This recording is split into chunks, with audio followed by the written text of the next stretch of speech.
Roma pasal 7 mulai ayat 19 dan seterusnya.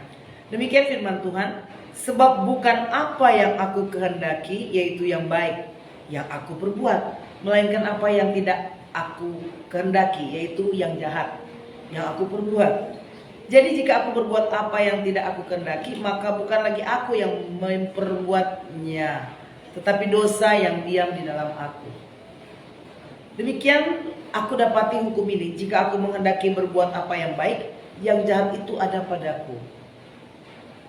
Ayat 23, tetapi di dalam anggota-anggota tubuhku aku melihat hukum lain yang berjuang melawan hukum akal budiku dan membuat aku menjadi tawanan hukum dosa yang ada di dalam anggota-anggota tubuhku. Aku manusia celaka, siapakah yang akan melepaskan aku dari tubuh maut ini? Syukur kepada Allah oleh Yesus Kristus Tuhan kita. Nah saudara, saya mau mulai dengan ayat yang terakhir. Ketika seorang Paulus mau membahas tentang perjuangan dia memegang firman dengan perjuangan dia untuk hidup dalam kebenaran, saudara, dan sebaliknya ada tantangan untuk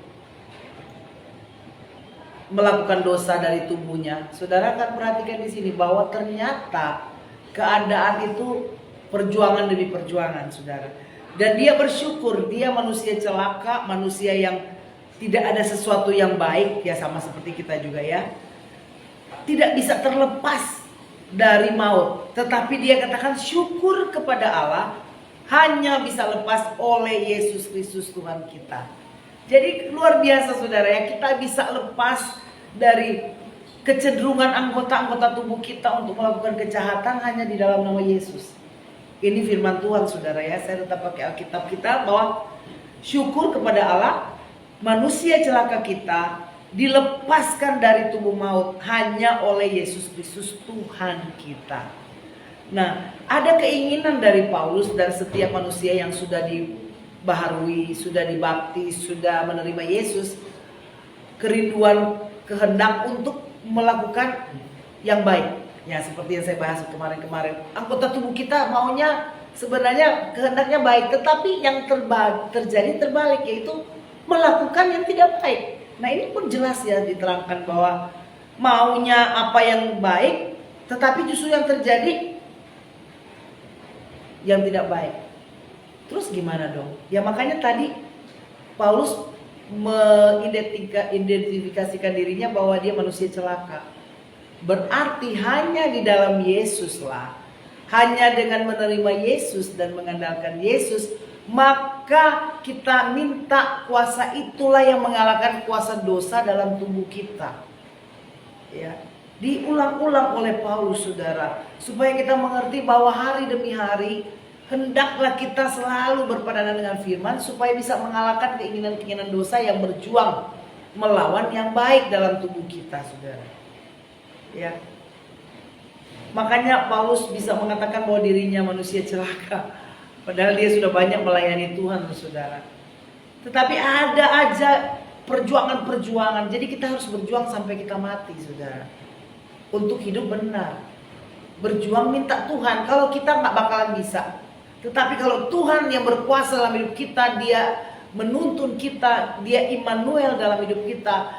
Roh Kudus memegang tangan kita. Roh Kudus hadir dalam hidup kita, menyegarkan, menguatkan, mengatur langkah kita.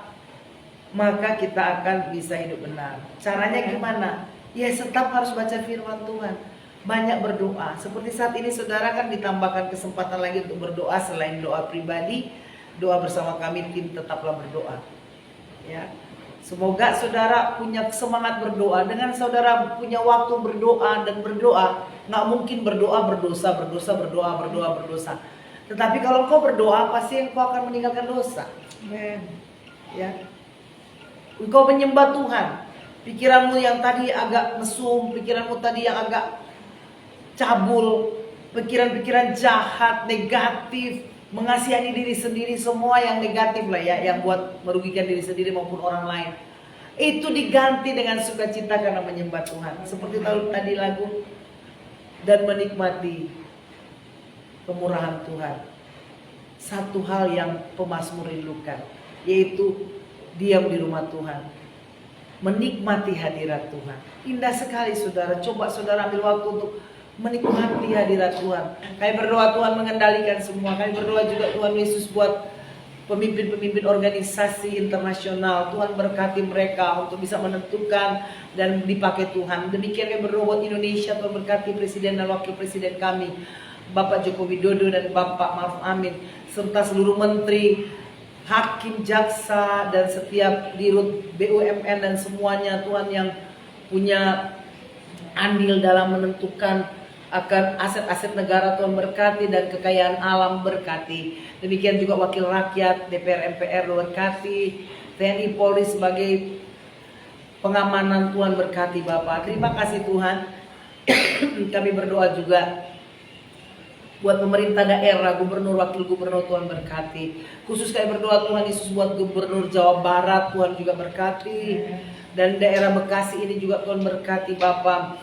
Bupati yang ada, maupun ada Kota Madiun berkati Bapak. Kami berdoa juga Tuhan buat kelurahan, RT, RW daerah sekitar sini diberkati Tuhan. Pelayanan yang ada di sini menjangkau jiwa-jiwa yang sekitar sini ataupun kemanapun. Berkati juga tetangga-tetangga yang ada di tempat ini. Di dalam nama Yesus Tuhan. Tuhan berkati semua. Terima kasih Bapak. Tuhan berkati juga akan pelayanan kami. Tetaplah berdoa menjangkau jiwa-jiwa yang ada. Pelayanan-pelayanan yang ada Tuhan juga berkati Bapak. Termasuk followers yang ada mengikuti acara ini. Tuhan berkati mereka. Tuhan baik mereka siaran langsung, siaran tunda, dan cuplikan di YouTube. Tuhan berkati di dalam nama Yesus. Kuasa Tuhan dinyatakan. Jawaban-jawaban doa terjadi di dalam nama Yesus. Haleluya. Angkat tangan kita. Terimalah berkat anugerah damai sejahtera dari Allah Bapa, cinta kasih Tuhan Yesus, penghiburan pimpinan kuasa Roh Kudus menyertai kita sekalian. Mulai saat ini sampai Tuhan Yesus datang kembali. Maranatha, nama Tuhan dipermuliakan. Dalam nama Yesus kami berdoa. Haleluya. Dan semua katakan amin. Puji Tuhan. Tuhan Yesus memberkati kita saudara. Sukacita selalu. Tuhan selalu mau menyertai kita. Kalaupun kita mau menyerahkan diri kita pada Tuhan, pilihan ada pada kita.